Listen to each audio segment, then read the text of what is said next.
Want to study in Germany? Then Excella is the best option. Admissions with scholarships available. Call 9881 96666. అమరావతిలోన 50,000 పైచిలకు భూములు పేద ప్రజలకి ఇచ్చారు.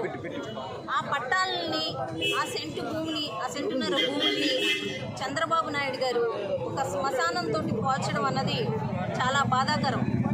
ఈరోజు అలా పోల్చిన ఆయనకి తగిన బుద్ధి చెప్పే విధంగా ఆంధ్ర రాష్ట్ర ప్రజలందరూ రాబోయే కాలంలో ఆయనకి ఆంధ్రప్రదేశ్ నుంచి తరిమి కొట్టే విధంగా ఈరోజు ఆయన మీద ప్రజలందరూ ఆగ్రహంతో ఉన్నారు.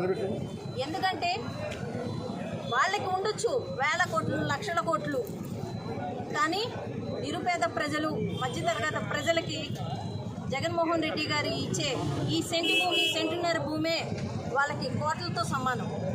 ఈరోజు వాళ్ళు ఎంతో ఆనందంగా, స్వచ్ఛందంగా ఈరోజు అక్కడ మనం అమరావతిలో ఏదైతే మొన్న పట్టాల ప్రోగ్రాం పెట్టామో ఆ కార్యక్రమానికి మహిళలు అందరూ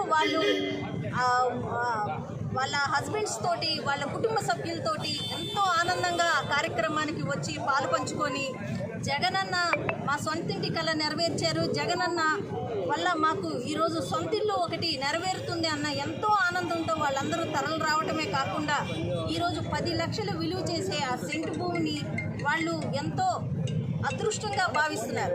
కానీ ఆ సెంటు భూమిని ఆయన అచ్చెన్నాయుడు అంటారు, ఆయన పడుకుంటే సరిపోదండి.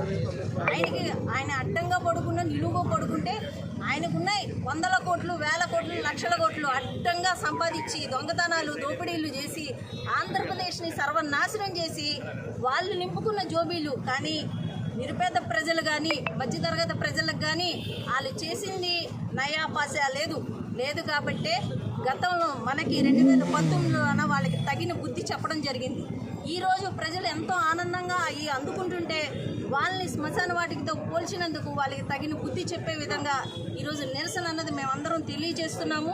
రాబోయే కాలంలో ఆంధ్రప్రదేశ్ నుంచి తెలుగుదేశం పార్టీని తెలంగాణలో ఎలాగైతే తరిమి కొట్టారో అలాగే ఆంధ్రప్రదేశ్ నుంచి కూడా వాళ్ళని తరిమి కొట్టే విధంగా ఈరోజు ప్రజలందరూ ఏకమవ్వాలి. రాబోయే కాలంలో తెలుగుదేశం పార్టీ వాళ్ళకి కానీ, నాయకులకు కానీ, చంద్రబాబు